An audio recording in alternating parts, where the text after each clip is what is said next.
circle. I was doing work, sitting in the cul-de-sac, contemplating murder. Swerving with my circus, looking for a purpose. Pseudo clean record, hope got another surface.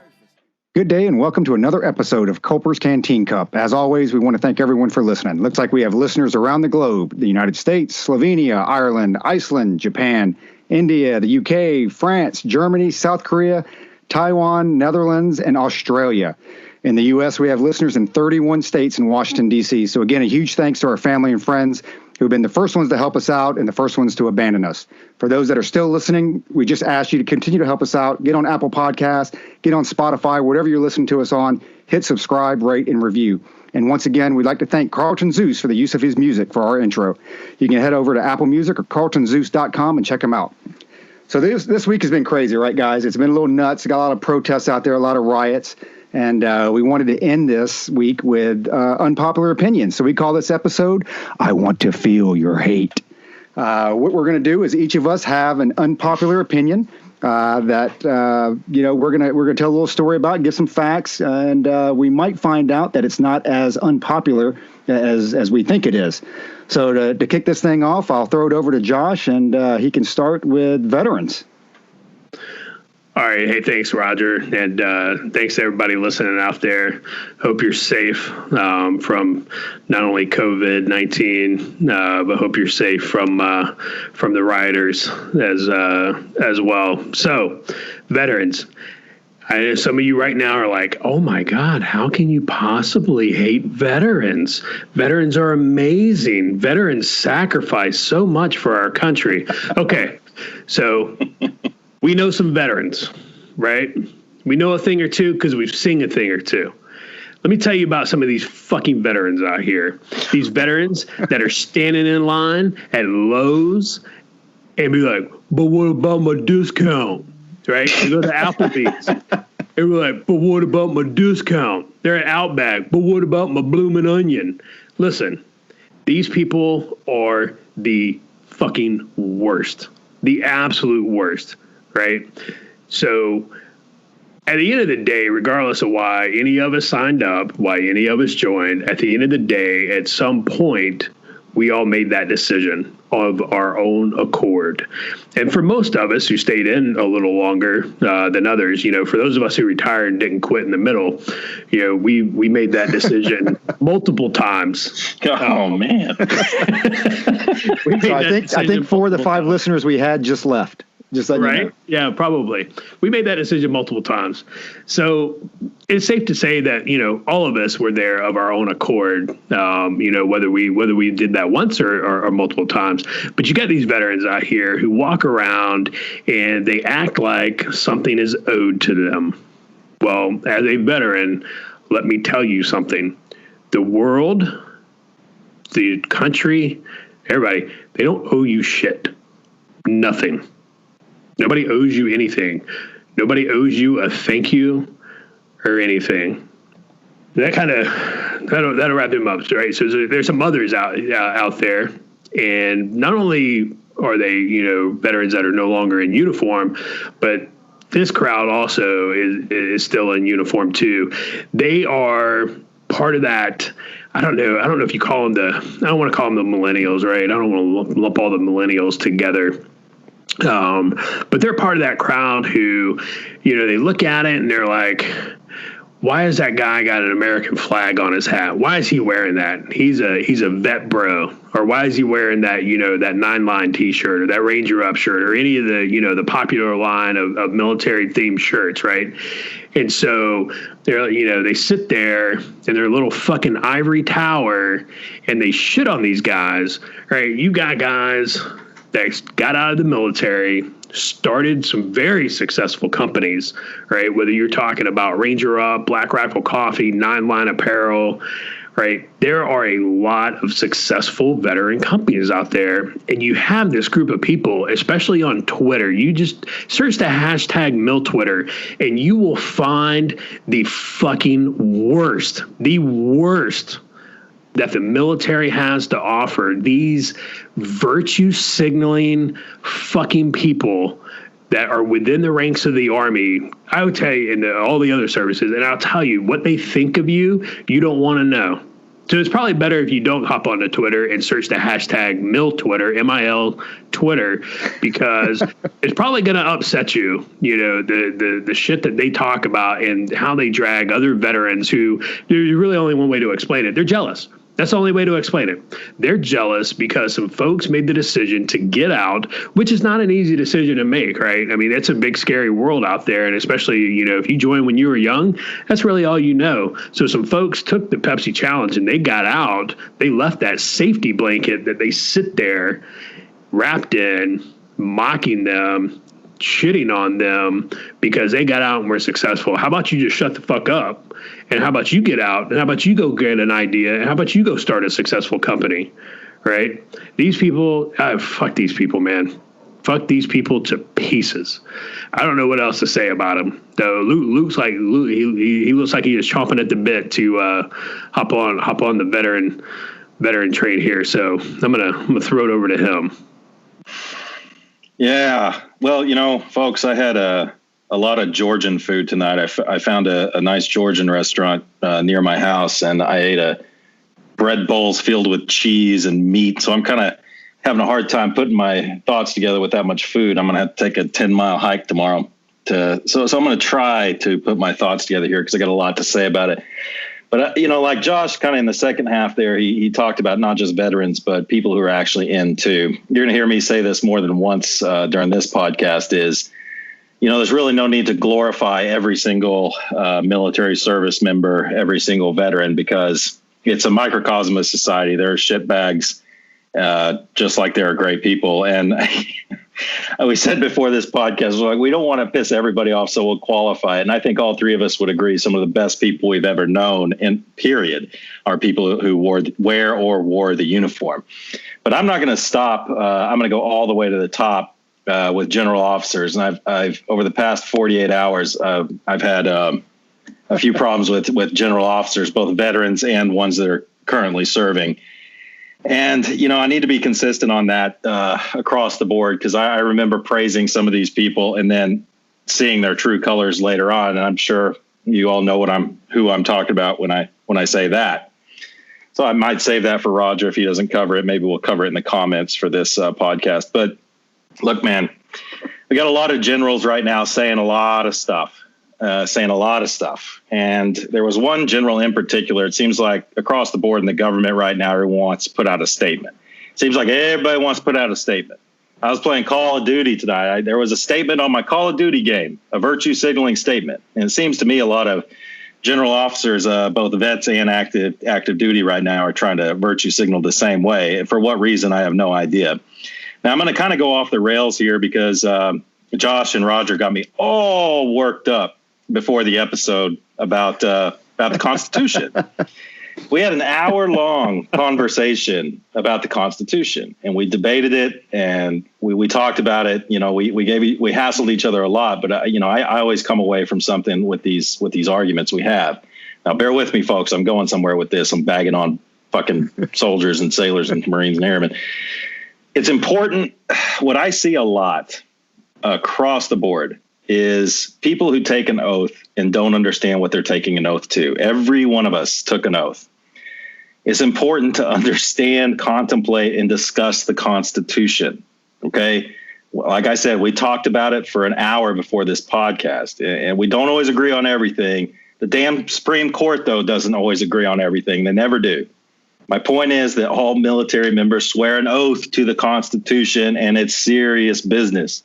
When you don't examine it, when you don't take ownership of it and really try to understand what you are swearing to, and you're going to end up relying on others to tell you what it means for you. Now, I'm going to read you something real quick. I'm not going to read the officer oath of office, but I am going to read the the enlisted oath. I do solemnly swear or affirm that I will support and defend the Constitution of the United States against all enemies, foreign and domestic, that I will bear true faith and allegiance to the same, and that I will obey the orders of the President of the United States and the orders of the officers appointed over me, according to the regulations of the Uniform Code of Military Justice, so help me God. Okay, real quick, Roger, yes or no? Are you swearing an oath to the American people? Nope. That's exactly right. You're swearing an oath to the Constitution. I just read it to you. To uphold and defend, right?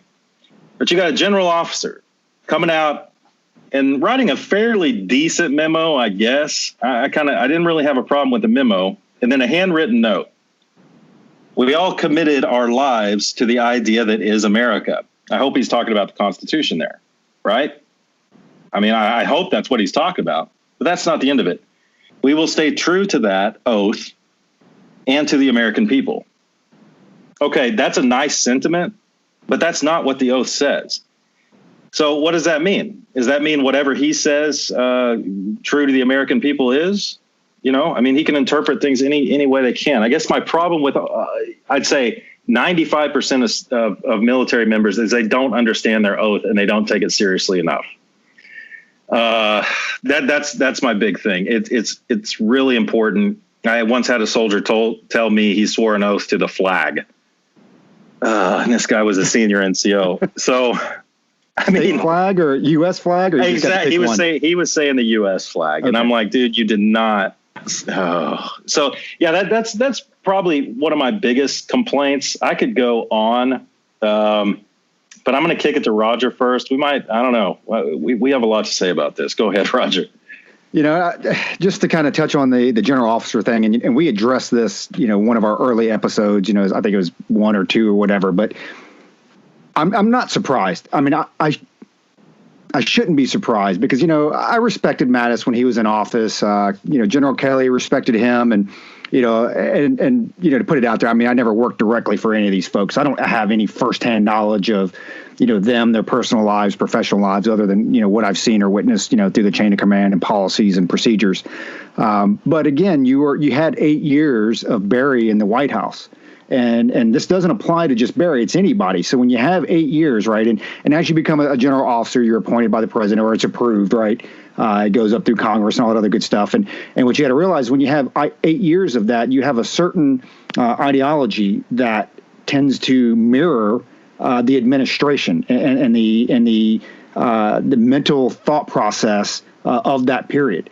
Again, I pick on Barry, but it's with anybody. We had 8 years of President Bush. So what you're seeing now is the result of those 8 years. And unfortunately, it takes 4, 5, 6, 7 years before that next group of officers to come up. And maybe even longer than that. I mean, I think I have a lot of friends that are field grade officers. So, you're looking at folks that have been in, 10 years plus, that I tell you, it's some of the thought processes, it's scary and it's mind boggling because that's not the same army that I grew up in.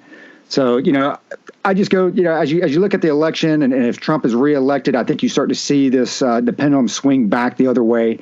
But, the bottom line is what you're seeing today, it doesn't surprise me. It shouldn't surprise me. It's a result of previous administrations, and that's just the way, that happens.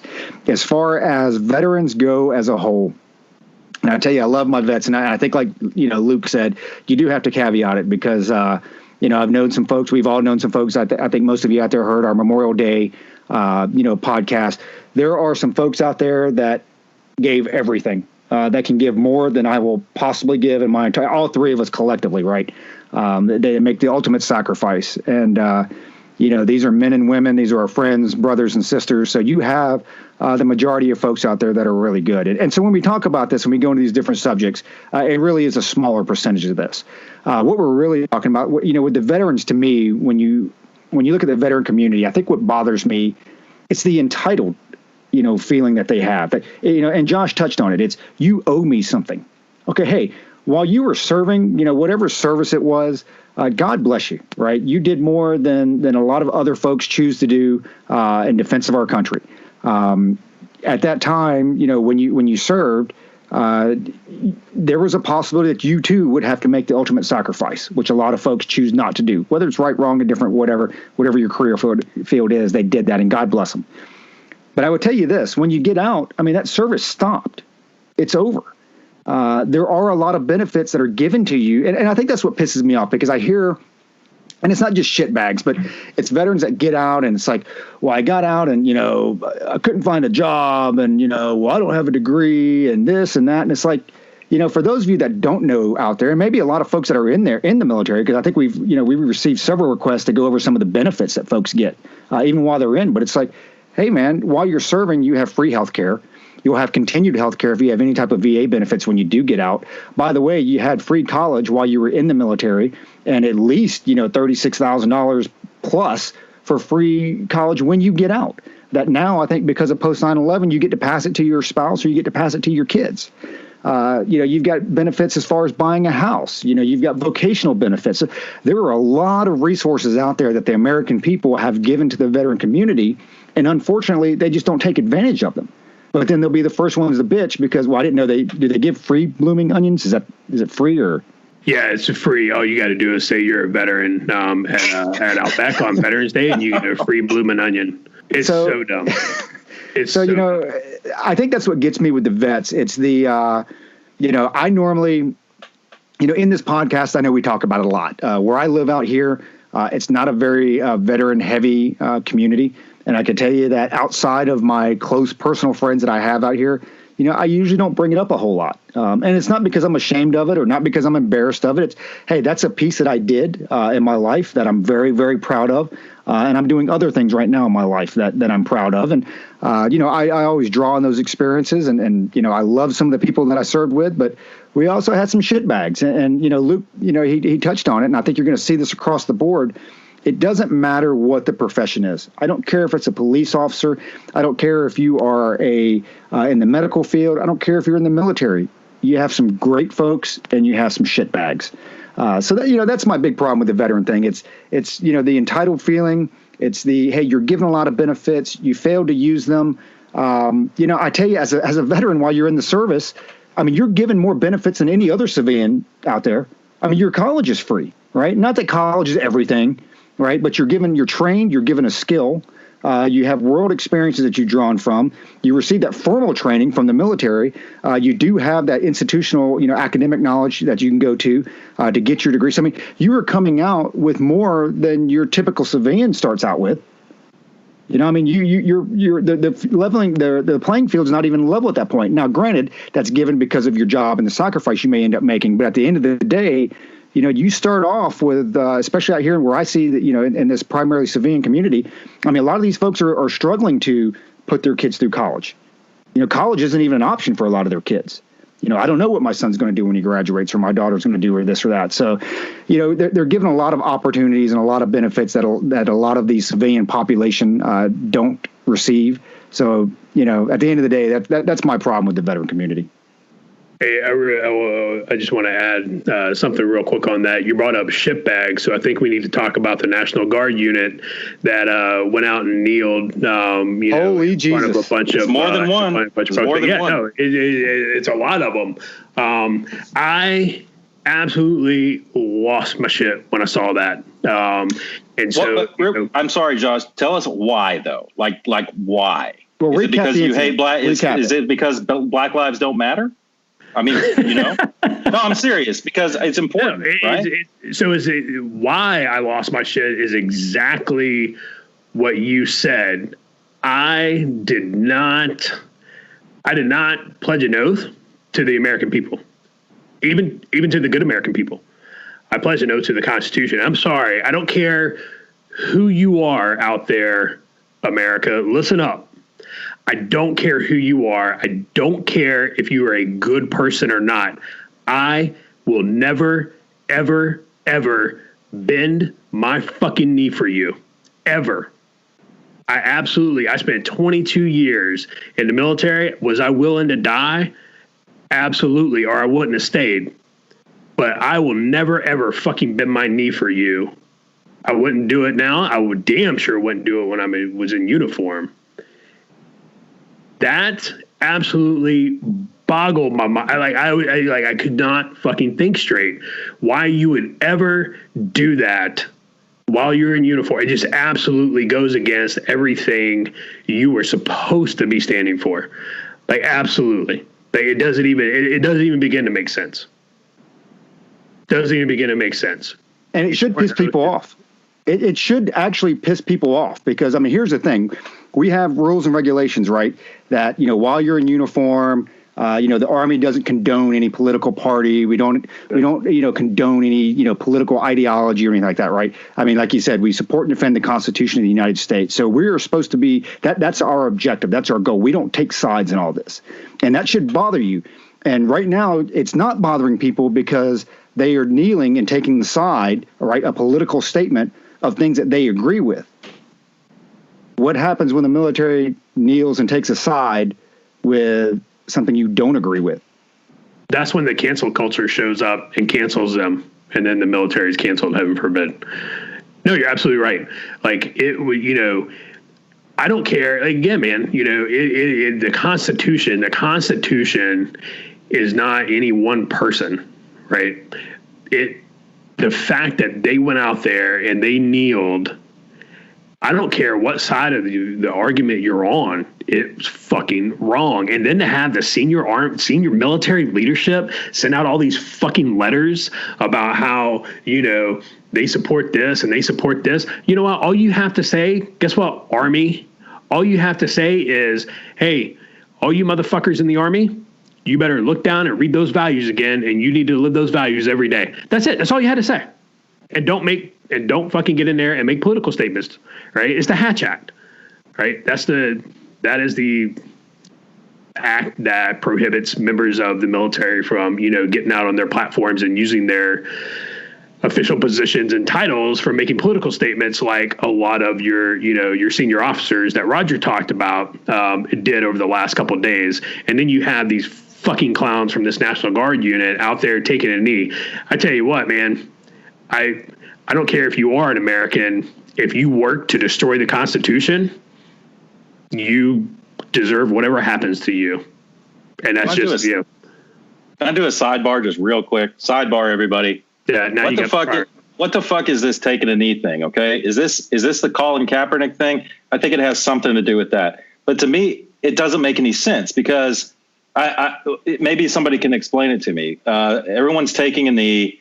But the cop was down on his knee when he killed that poor guy or contributed to his death, whatever. We all agree that was wrong. Are they doing that? I don't know. I don't agree with the taking a knee thing, especially with the National Guard or the police or anybody taking a knee to someone else, because automatically, I mean, you're making a statement that I am submitting to whatever. I am admitting or lowering myself to you. I do. If both sides are taking a knee, the National Guard still shouldn't be doing it. But I would have less of a problem with it if both sides were taking a knee in solemn reflection of whatever to make a change. But instead, I mean, I don't know. Can you guys explain to me the taking the fucking knee thing? Is that a Colin Kaepernick? And is everybody going to be taking a knee now because Drew Brees got his ass handed to him by, the SJW? I mean, what's going on here? I think it's the Colin Kaepernick thing. And I tell you, I mean, the Colin Kaepernick thing is a whole thing, on itself. That's a whole episode, because I would tell you this. To me, they keep saying that, well, you just don't get it. You don't get, Black Lives Matter. You just don't understand it, and you never will. And that's part of the problem. And I'm part of the problem, and you're part of the problem, and we're all part of the problem, whatever. They don't understand what my issue is with, like, the Colin Kaepernick thing. I didn't give a shit that he took a knee. I never cared that he protested. I tell you what, my major beef was you're taking a knee and you're protesting during work. That's really my issue with it, right? Yeah, it's like, hey, man, on your own time. And that's absolutely what it was. Man, I will support and defend to my last breath anybody's right to peacefully protest. And I think all three of us would, right? Hey, man, you just can't do it on your fucking employer's dime, bro. Exactly. That was my whole problem with that. He wants to do it after the game. He wants to do it before the game. He's not in the stadium. He's not wearing, whatever. Rock and roll, man. Handle your business. I could really care less. That was my whole thing about it. I could care, I don't care what his cause was, because, I mean, here's the reality of it. You can protest about anything, right? I mean, it doesn't even have to make sense. You can have a protest just to fucking have a protest. So that's what bothers me with the whole, Colin Kaepernick thing. And, and then his hypocrisy, right? Because, I mean, I think he did have 2 white step parents. I think he was adopted or something like that. Went to like Utah State or Nevada State and oh, by the way, he wasn't fired by the NFL, folks. Let me break this down to you. He quit. He left. He sucked. Okay, he couldn't get picked up. He had 1 more year to his contract, and he chose not to execute the option. He quit. I believe that the way he grew up, I think some may call that privileged. Oh, I don't know, man. The whole kneel thing, people gave Tim Tebow a lot of grief because, Tim Tebow would kneel on the sideline and pray before games. People were like, oh, but by my religion, I'm offended, right? And then, Colin Kaepernick, because it's the socially, cool thing to do, and everybody's, up in arms for Caps. Like, hey, man, you want to kneel outside? You want to go kneel, while you're off work? Go kneel your ass away. Like, I don't care, and I'll support you in that. But dude, you kneeled on while you're at work, man. I can't go around and, make personal statements and do what the fuck I want to when I'm at work. I'll get fired. So, well, I mean, I guess you can now. I mean, because, the Army's socially doing acceptable now. Yeah. Yeah. But you know what? And I want to say real quick to take it back to the veteran thing. I want to take this to an extreme because you work for the commander in chief, right? That's part of the oath, right? Uphold orders of the president, yada, yada, yada. So imagine this as an organizational leader. If I was able to direct my soldiers that you will attend a Trump rally. By the way, you will wear a Trump T-shirt. You will support the Trump cause. You will vote for President Trump. And that's why I'm saying that people should be angry about it. They may look at it like, oh, the military. No, the military's job is not to take a side. Your side is the U.S. Constitution, period. Fact. There is no political side to that you take. And you're not very far removed because you're right, Luke. It was, I think I made a joke so for those that are not in the military, we always talk, hey, take a knee, drink water, right? That means when you need to slow things down a little bit, you need to take a tactical pause, kind of reassess things, slow it down, and then make an informed decision. You'd always say, hey, I need to go take a knee. And I would, when I first saw that picture, I'm like, no way that this National Guard unit, it was a CAV unit out of California. There's no way that they took a knee for these guys. I mean, I'm like, they clearly were taking a knee to drink some water, right? No, I was wrong. And I think Luke said it. I think Luke said, I bet some poor schmuck fucking captain ordered them to do it. So I watched the video. God damn it, dude. It was some fucking captain that was like, take a knee, everybody take a knee. Was it really? You got to be kidding me. Yes. It was absolutely. So everybody around him takes a knee. And then there's like two folks in the back by the Humvee. They're just and these folks are like E2s and E3s. They're younger Joes in the Army, right, for the most part. But there were a couple NCOs in there, and you can see like the E2 in the back. He's like, "Fuck you, I ain't taking a knee for nobody," But I think there were like one or two that's like, "Hey man, this isn't right. I'm not doing this." But everybody else did. So as the population out there might say, "Oh, it's a sign of unity and this and that." Hey, it's not, and that's not our job, and that's not our role. So I'm like, dude, I'm all Mance Rayder from Game of Thrones on it. I ain't gonna fucking kneel. Yeah, look what happened to him. Shot by Jon Snow. One more thing, and I'll move on to the next one. So here at Culper's Canteen Cup, we're trying to get a little bit more interactive with our episodes. So I texted Big Dave, Big DC. Won't say his last name because he's kind of crazy. I give you guys, if you don't know DC, he's one of the veterans that we do not have a problem with. This guy, if you've seen the cartoon Johnny Bravo, mix Johnny Bravo with Hulk Hogan with like a Snow White pure little kid, that's just so great, so lovable, like a big teddy bear. But he's like, hey, listen up, brother. He's a great dude.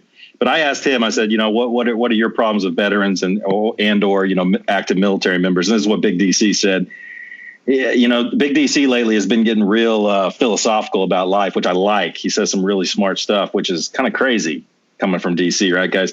But he says that soldiers today coming in, he was senior enlisted, so he got to see a lot of stuff. He retired.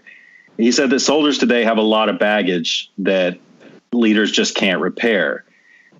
He calls a lot of them spineless because of the way they've been raised, possibly in broken homes. And so Big DC says it goes back to family values. He says in the younger soldiers that are coming up, he's not seeing the family values. And, they just have a lot of baggage we can't repair. So that's Big DC's thing, interactive Culper's Canteen Cup. So, yeah, we spent more time than I thought on veterans, and mine's going to move pretty fast, my unpopular opinion. And I didn't take a whole lot of heat the first time I said it when we talked about COVID, but I'm going to return to it. Speaking of COVID, I don't know if you guys noticed, it just went away. Tear gas. It's amazing.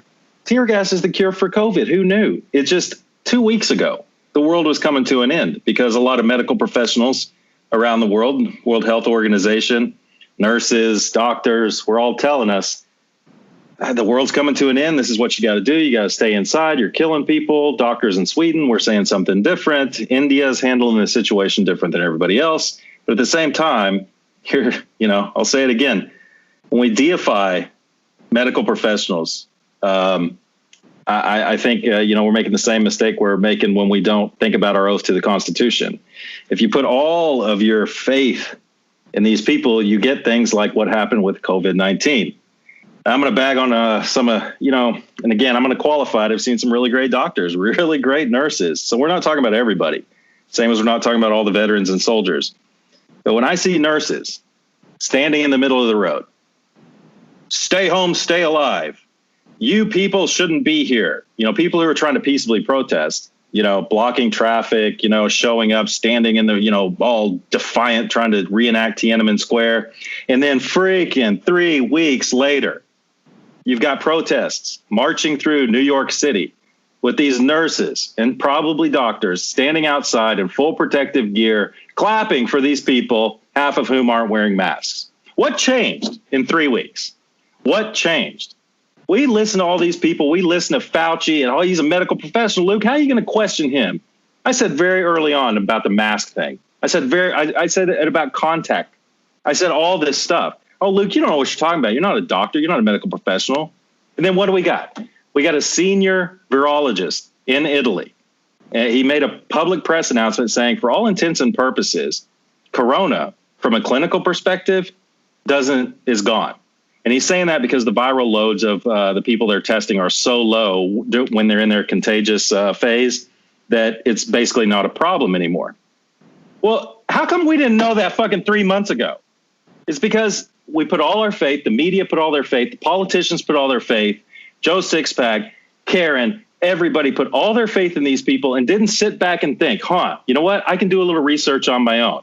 But we glorified these people into just tell me what to do and I'll do it. So, yeah, that's my unpopular opinion. Not all doctors and nurses know what in the hell they're talking about. Okay? Maybe I should eat less food, though, at Georgian restaurants and clog my arteries, right? Right, Roger? Yeah, and I get it. I was at the gym today, and I wasn't working out or anything. I had to go to the bathroom, so I stopped and went in. But have a pool right there.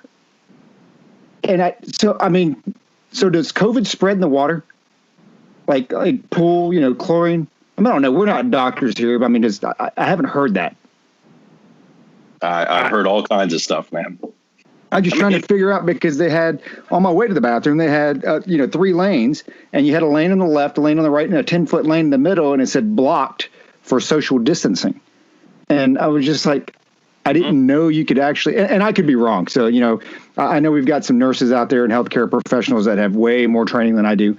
But I wasn't aware that you were really at high risk for catching COVID or, anything else really from, the swimming pool. I've got like fucking 5,000 gallons of chlorine in my pool personally, but I just didn't know that was a risk. So, I think my whole problem with the medical community, and like you said, there's some great doctors out there, there's some great nurses out there, but just like with any other profession, you got some shit bags. It's the media, and then that kind of spun the people up. It goes back to what we talked about before. That is not the only piece of advice that you have to take or that you need to take. It's not just the medical professions, because you also have an economy, right? And there have been studies, and I know people will say, well, that was done in 1977. And I forget the actual number, Luke or Josh, you may know what's the number of deaths that are attributed to every 1% rise in unemployment? 40,000. Right. So, and I get it's a 1977 study and people try to, whatever, but you're starting to see it. You're starting to see it more and more. And then as unemployment goes up and as people lose their jobs and mom and pop businesses have to close down. And so my problem is everybody just took the word of the medical professionals and nothing else. It's like, hey, we don't live in a vacuum. You have to take that piece. But then you also have to take the economic piece to it, right? You got to take your own survivability piece to that. So you have to weigh all of these things, and you do what's best, for you and your family and obviously society. But I think the other thing, and I don't know, this might be nitpicking, and I could be totally wrong with this. I think my big problem with this, and this could go back to my entitled veteran opinion, me being the entitled vet, but I hate the term frontline. I hate it. I hate the term front line because front line to me is being shot at. Front line to me was being deployed to Afghanistan. And I'm no hero, ladies and gentlemen. You know, I haven't been through 15 firefights and all that stuff. So I'm, you know, I don't want to make any, you know, give anybody any perception that, you know, I was holier than thou or whatever. But that to me is front line. You know, so it's folks that are in the Humvee, that are driving out there patrolling the streets, that are out there in combat situations. That to me is the front line. I just have a hard time, you know, and I don't know if anybody else feels that way. So, you know, for the veteran folks out there, you know, let me know your thoughts. I mean, maybe I'm just an asshole and you know, and I'm all effed up and, you know, shouldn't see it that way. But the minute that I see that or the minute that I hear that, I'm just like, that's not the front line. And then I've got this picture of this, I don't know if she was a nurse or a doctor with her PPE that everybody saw, where she's blocking the protester, right, from exercising his constitutional right to protest, and people are cheering her on. But then you turn around and we've got riots and everything going on. Where are they at? Oh, you didn't see the story? A bunch of them came out of a hospital, I think it was in downtown New York City, and cheered the protesters as they passed by. So that's good.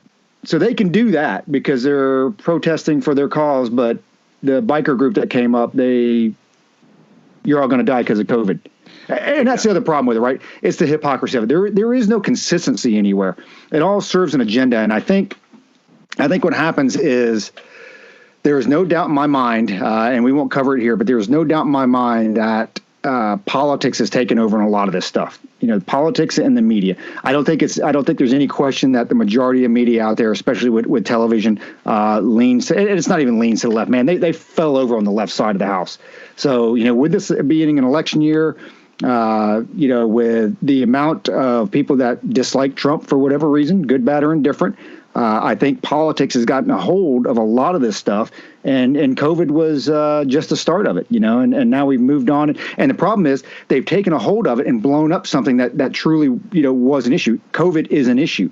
You know, when you've got the death of George Floyd, that is an issue. And then unfortunately, you know, outside forces take advantage of that, and they cannibalize it and they exploit it, and then it becomes something that it, you know, wasn't meant to be. So, Josh, I'll kick it to you. That's kind of my rant with the you know, some of the medical professionals out there. So cool fact about medical professionals. So let's talk about the leading causes of death in the United States of America. Number one, heart disease. Right? It's not that, you know, things run in your family. It's no one in your family runs. Number two, cancer. Number three, guess what number three is? Does it start with an M? Coronavirus. No, Roger, you're wrong. It's not coronavirus. Medical malpractice. You know how many fucking people die a year from medical malpractice? According to Johns Hopkins, a recent study, more than 250,000 people died in the United States from medical malpractice. Holy shit. More than 250,000. Think about it. I want everybody to stop. And I want everybody to think about these two numbers. 100,000 have died from COVID-19, and we shut the country down. Like, people lost their mind, right? Grandma was going to die. Grandma did die. Some grandmas died, which is tragic. But we literally shut the country down. Over 200,000 people died a year from medical malpractice. And you know what? We place these people up on a pillar and we bend the knee and we worship them like they're a deity. Why? Right? Guess what, people? Not everybody gets to graduate first in medical school.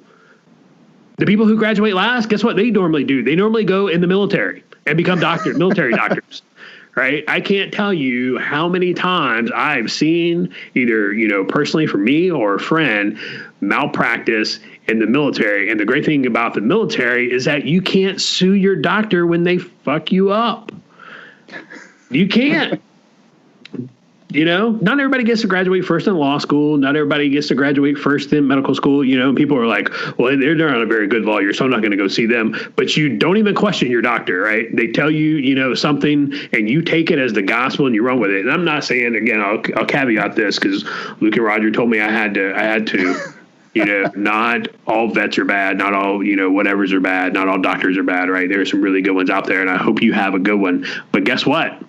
Your chances of dying from medical malpractice are greater than dying from COVID-19, but yet you're going to place all these people, up on that pillar and worship them. And you are absolutely insane to do that. I'm not saying go on WebMD and diagnose yourself, right? It's like, I got a little bit of cough, and you're like, WebMD brain cancer. Tell you, yeah, exactly, right? You don't do that, but stop worshiping these people. Go get a second opinion. Go get a third opinion, right? Do your research. Do your due diligence on your doctor. I can't believe you people will research buying a new fucking TV. You'll research it for days, weeks, even. You go see a new doctor. Oh, I don't know anything about this doctor, man. He just told me this, so I'm taking his or her word for it. You stupid fucking people, stop it. Hey, you graduate first or last. What do they still call them? Right? Exactly. They still call them doctor. Like, stop. Right? Same thing with nursing. Like, again, they put in some long hours. There's a lot of good folks. They put in some long hours. They deal with a lot of bad things. But God, stop worshiping these people and stop saying they can't be criticized, right? You fucking people. You fucking people. You sit there and you're like, you can criticize these people over here all day long, but don't you dare criticize these people. You want to see people who have power? You want to know who the power brokers are? Look for the people who you are not allowed to criticize. That's who you should worry about. That's the motherfucker you should absolutely criticize every chance you get. Right. And so I know I'm probably going to get a lot of hate for this. And I'll pray for myself tonight. Right. Well, Josh, you better hope that your doctor's not listening to this. Right. Because you're probably going to get pretty fucked up. Because I will say this. I love my doctor if he happens to be listening, which I doubt he is. But it's, I went in like last year. And, you get out of the military, you retire, you put on a little weight, you get a little older, and my doctor was a little hefty too. Yeah, you become fat, right? Ho-hos and fucking bear claws I'm shoveling down my gullet. And my doc sits there and he's like, actually it was 2 years ago. And he goes, hey man, you could stand to lose a few pounds. Are you running? And I'm like, fuck you, you're fat too, right? I mean, he was fatter than I was. So I'm like, dude, you're fat. Don't tell me the best, because fat people always had the best diets to go on. I mean, you ever realize that? So, he's telling me I'm fat. I'm like, you're fat, so whatever. I go see him last year. That some bitch dropped like 25 pounds, man. I felt, he's like, and I could see the look of disgust in his face because I found his 25 pounds and he was like, just kind of looked at me. It's like, well, so I see that, you're still rather big. I'm like, dude, I couldn't say anything. I was just like, fuck, man, this dude worked out. So I go back recently to get some blood work done, make sure I didn't have the fucking corona. And he lost like another fucking 10 pounds. He's like all cut up, fucking ripped. He's like, yeah, still not working out yet, huh? I'm like, yeah, I got that bad knee. I got that bad back. So, yeah, it's love my doctor. Dude practices what he preaches. Obviously, much better man than I am. Hey, the best day to start a diet and a workout is always tomorrow. Hell yeah, man. That's when I start mine. Just the number one day to start is tomorrow. Yeah, I know. Even my wife and kids, they're like, you went to the gym today? I'm like, I had to go take a piss. I didn't go to work out. I'm like, oh, okay, got it. Makes sense. Did you pick me up? But hey, I did buy some ho-hos on my way home. So there you go. So, Luke, you got anything else with the medical folks, or have you said your piece? Still playing along with the interactive piece. I hit up a famous music personality that we all know. I'm not going to say his name right now, but Kurt Cobain? He said, and where Josh was talking about, you got to do your due diligence. Don't deify these people. And he said, because of all this stuff going on, he's deleted all of his socials and he only gets his news from us and one other source. And I was like, okay, dude, all right. If you're going to deify us, you're on the right track. But so, yeah, it's just kind of funny. Wow. Using us as a news source. Wow. But yeah, that's all I got, Roger. All righty. So I know we've pissed off probably, just about all of our listeners and probably at least 90% of the population out there. We didn't want, the feeling the equality and all that other good, the spirit of equality, all that other good stuff. We didn't want to leave anybody out. So my topic was teachers. So, and I tell you, I get pretty heated up about the teacher thing because my son, God bless him, just graduated high school last month. And my other daughters, one's in college and one's getting ready to graduate college early. So we're just about out of the educational system. But I tell you what, man, this is what pisses me off. Well, first, let me do my caveat. There are some great teachers out there. One, I know we've got a listener, Dan, his wife, Jennifer, I think she's an elementary school teacher or something like that. I still remember a couple years ago when she had I think it was a GoFundMe account or something like that, and we donated some money to, because she was literally trying to buy laptops, out of her own pocket for kids in her class, right? I mean, one, that's criminal. She should never have to do that type of stuff. But you've got teachers that actually give a shit out there. A couple years ago, my son, he broke about every bone in his body, his damn collarbone, leg, ankle, all that other stuff. He ended up being homeschooled for about 6 months. And so the school district actually paid for a teacher out of his high school. Her name was Lori. And she ended up coming over, every couple of days, and spent like 4 hours a day with my boy, teaching him so he could stay up to date in class. And I tell you, I think even now, when I look back at my childhood, the teachers that I had, I mean, this lady, Laura, she's got to be one of the best teachers I've ever seen, or dealt with. But I think from what I have, and this is my personal experience, I know we probably have some teachers out there and they're going to tell us to F off and we suck and this and that. But I think if you really look deep down, I think a lot of people will see this stuff the same way. I don't believe the quality of teachers today is the same as what it was when I grew up. And of course, my perspective's different, and I look at it through the eyes of a parent as opposed to a teacher or as a student. But I just look at my interaction with the teacher.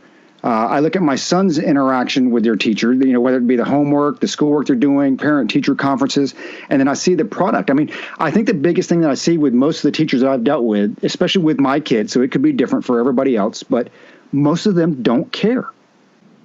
And this could be, as we were doing this show, because I do learn a lot of this. We do this podcast. For me personally, I think, part of it's just therapeutic to see one of my good friends. You guys can fight it out which one is the good friend. But I get to see one of them, at least once a week for about an hour. We get to shoot the shit. But there is truly some therapy to it. But as I also learned, so as I was going through this in my head, like, hey, man, lack of quality and the teachers and this and that as a whole, it's that way across the board. I mean, we're saying it with the medical profession. We're saying it with the military. We're saying it with the veterans. So maybe there's a bigger problem there or a bigger issue. But going back to the teachers, I just see a lack of caring, and I was really pissed off with, and I get there's a lot of factors, right? The students can be a problem. The parents can be a problem. The administration can be a problem. So there are a lot of factors that go into this. But I just remember some very specifics that, I remember my daughter, she was in, I think it was 6th or 7th grade, and they were teaching Einstein's theory of relativity, what have you. And I took a look at it, and I'm like, they had some handouts. Hey, this is what your kid's covering this, the next couple weeks or whatever. And I take a look at it, and I'm like, this is wrong. It's like, this is inaccurate. This is factually inaccurate. So I call the teacher, and I'm not trying to be an asshole. I was like, hey, I noticed that in the sheet here that, this is incorrect or whatever. And the teacher said, yeah, I know it's wrong, but we already printed out the 50 sheets. So that's just kind of what we're going with. Dude, I was mind boggled. I'm like, are you fucking kidding me? We already printed out. I'm like, hey, I will, I'll kick out the extra 50 sheets if you'll just correct it and fix it. Nah, I think we're good with what we have. And I get it. These are just like small incidences, right? But they build up, and it goes all the way to, when my son just graduated.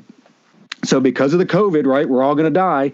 We could not have a live graduation. And I would tell you at my high school, or my son's high school, we drove up to the school. We dropped the child off. He went in by himself. He walked across the stage. They filmed them individually. We picked them up at the end. And then a week later, they cobbled all of these individual videos together and made it one long streaming video, right? So it sounded like a good idea, what have you, whatever. Even though I think there's ways that the parents could have gone in there to watch. There's a lot of other options. They hit the easy button. One, the kids weren't even alphabetical. So I don't even know if they did that just to make sure you watch the entire 3-hour procession, or if there were just some issues there with like alphabetizing kids. But the second thing was, and this really isn't a hit on the teachers, it was a hologram. There's a hologram that was up there giving out the diploma to the kids. So I was like, okay, this is kind of shoddy work. But here's what pissed me off, and here's where the lack of caring comes in, I think. I can't go watch my kid graduate, but when the other kids went to graduate, like the superintendent's son, on the video, he goes up there and gives his boy a hug. And then about 3 or 4 other teachers that are teachers at the school, when their kids graduate, they go up there to give their kids a hug. on video. So all of us at home, of the 500 students that are graduating, have to watch our kids that graduated a week ago. But I've got to watch these dudes and these ladies go up there and give their kids a hug. It really pissed me off. And when I got on the page, I'm like, hey, I think the optic is really bad on this. And, I got the response that, it's tradition. We've always been able to go up and give a hug and this and that. I'm like, I got that during a normal year. But the fact that I'm even having to explain this to you, that's part of the problem. So anyway, there's a lot of stuff that goes into this. I want to read you a couple of things because at first I thought maybe it was just me and my experience, because I tell you, other than the one lady, Lori, I've gone in to meet my kids' teachers, and when I see them in public places, or, my son was doing the Pledge of Allegiance in sign language down at town hall. And so his teacher was sitting there. I walk in, group of teachers or one teacher and a group of students. I walk in and she's on her phone. I'm like, hey, are you Mrs. Such and Such? She's like, yeah. I'm like, well, I'm Caleb's father. It's like, oh, hey, I'm thinking in my head, why don't you get the fuck up and shake my hand? Right? It's just that type of interaction. So anyway, I got on the web, did some gurgling, and some pretty interesting data. I'll make this quick before I turn it over because I know I get a little long-winded. So according to a 2014 Gallup poll, now it's crazy because we had Red for Ed, right? So that was like last year or 2018 when, hey, you call it whatever you want to, the teachers walked out. They walked out for about 7 days and left our kids without teachers. So you can say it's for whatever, the income, because there are separate issues, right? I think there is an issue with lack of funding. There is an issue with teacher pay. I don't agree with the way they did it by walking out on the students. It reminds me of the fucking pro athletes that sign a contract and then say, well, I'm going to sit out because I want to get paid more now. But anyway, so there's really not a whole lot of recent data, and I think because of that whole Red for Ed. But what I could find was, so in a 2014 Gallup poll, 31% of the more than 7,000 teachers surveyed reported being engaged at work. Okay, engaged means emotionally connected, enthusiastically committed. So I'm not a genius out of it. Was that 69% that are not engaged at work with your kids?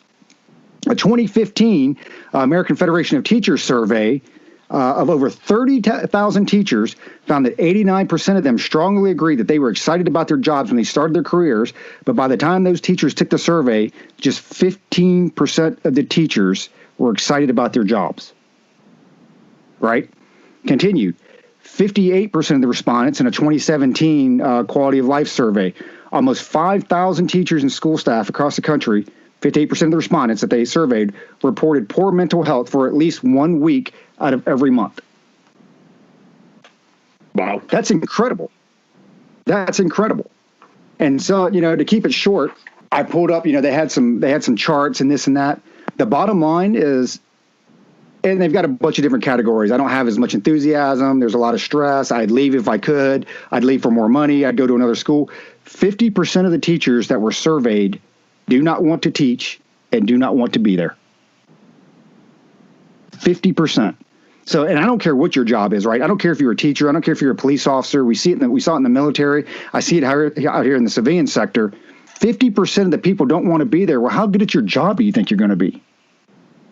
So, Josh, I know, I tried to cram a lot into a small piece of time there, but Josh, I know you got a bunch of school age kids. So I don't know, man, do you see the same thing that I do where you're at? Maybe it's just different. Maybe it's just me. Maybe I'm the asshole. No, you're not the asshole. So I've seen quite a bit too, right? And I've gone a few rounds, with some of our kids' teachers, and so I'll caveat at the beginning again. Roger and Luke said I have to caveat and be nice and acknowledge all the people who are actually doing the right thing and doing their job out there. So I guess thank you for doing what you're supposed to do. I guess I don't know. Right. So I will say, so when I grew, growing up, man, when I got grades, and I'm gonna tell you right now, I was a C student, right? When I got a bad grade, my parents, we went and saw the teacher, and it was, both of them on one side of a desk looking at me and saying, tell me about this grade. Now it seems it's a lot of, the parents on the kid's side of the desk, looking at the teacher saying, tell me about this grade, right? So I will say that there are a lot of kids out there who are shitheads, right? And I'm going to tell you right now, if you're a parent and your kid's a shithead, I hope they bump into my kid, and I hope my kid beats their ass, right? Because you're not doing it at home. You're not getting the job done. So hopefully somebody else will get it done, right? So if your kid's being a shithead and, causing problems for the teacher, not only causing a problem for the teacher, but, some other kids, they're there to learn. They want to learn, but, that teacher's spending 90% of their time on 10% of their kids because you don't know how to be a parent. So get your shit straight. So I'll say all that, right? So, but the teacher thing, I don't know what it is. I don't know if it's the Common Core that got injected, years and years ago, but teachers have been absolutely checked out. There's a lot of good ones. There's a lot that are absolutely not. Even down here where we live, there's been a few times to where, my kids, like, they come home and again, they got a grade. I'm looking at it, I was like, what's up with this? What did you get this on this test, on this quiz or whatever? And they're like, well, I didn't understand it. I asked the teacher and they didn't, they didn't help me. It was like, okay. And so you again, you have to acknowledge, okay, you're talking to the kids, you're okay, well, tell me what happened, right? Well, once it happens a couple of times, you've established a pattern and you're like, okay, so I'll email the teacher and just say, hey, is there something that we can do at home to help, our child, better understand this? How can, right? And so we try and always offer it up. How can we help? Right. Because I don't like, just straight out attacking the teacher because there's two sides to every story. Truth is always somewhere in the middle. But when it takes a teacher 2 weeks to email me back, that's bullshit. I'm sorry, but that's bullshit. Right.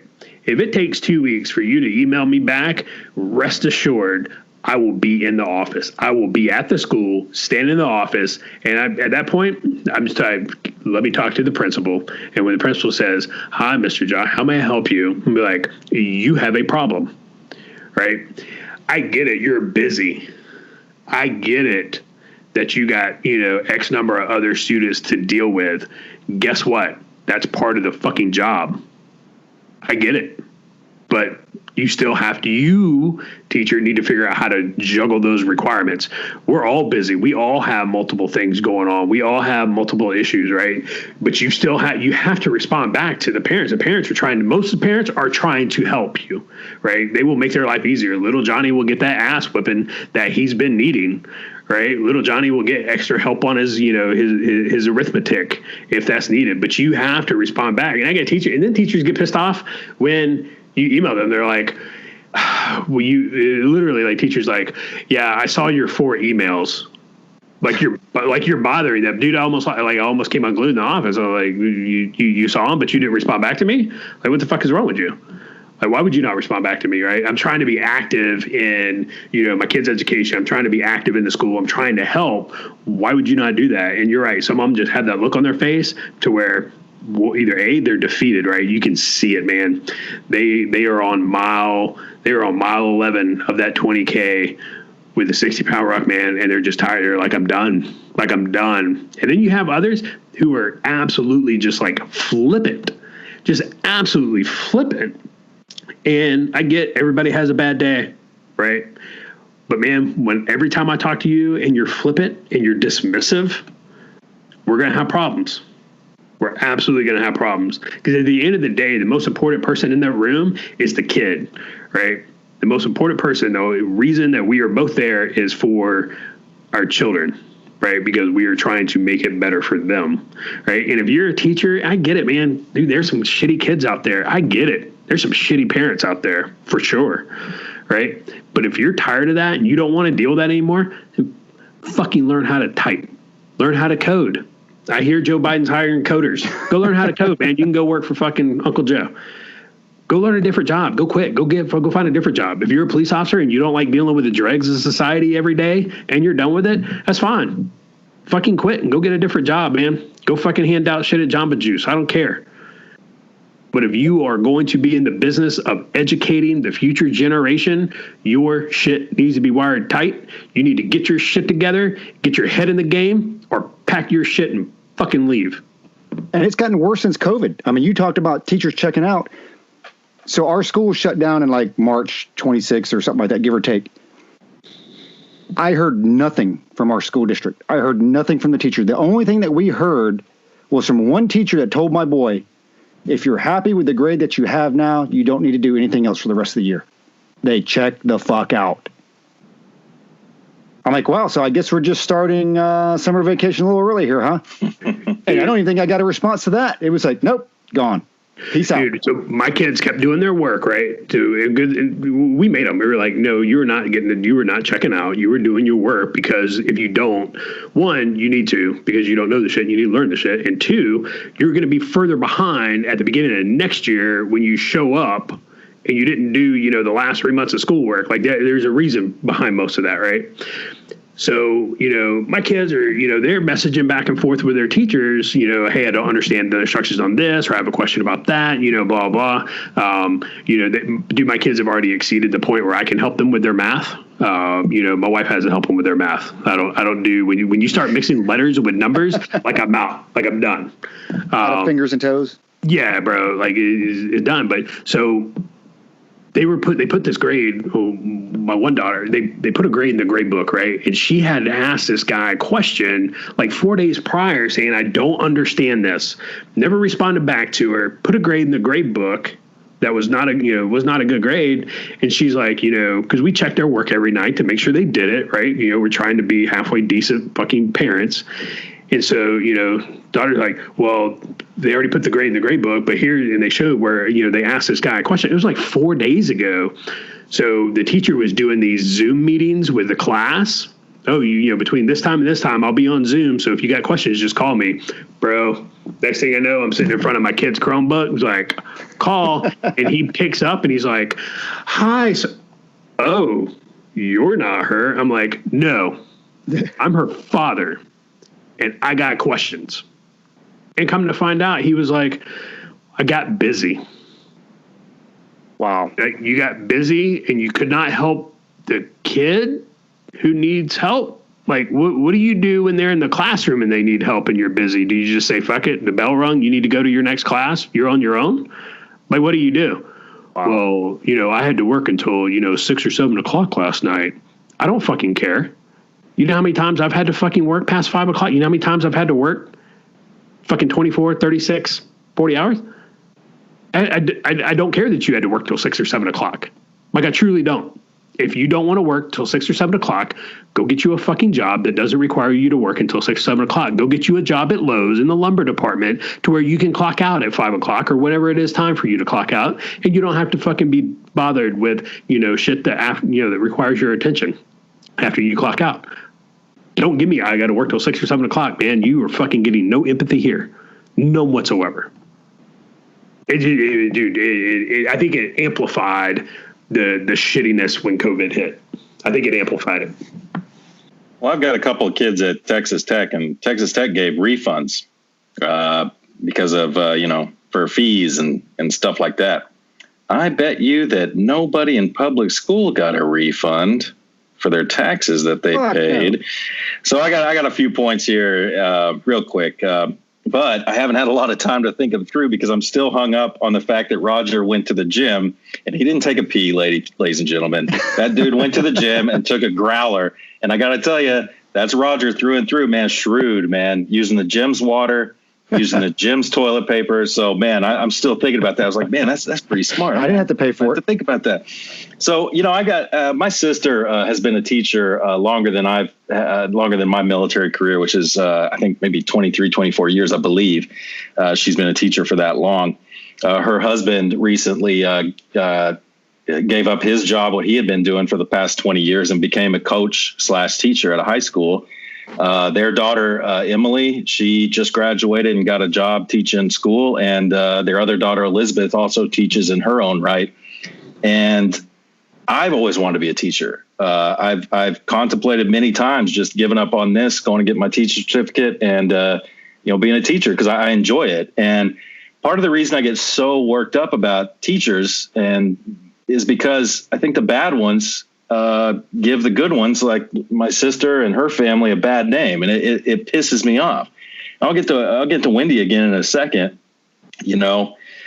but it's upsetting, and I think Josh kind of hit it on the head. If you didn't hit it on the head, you were touching on it.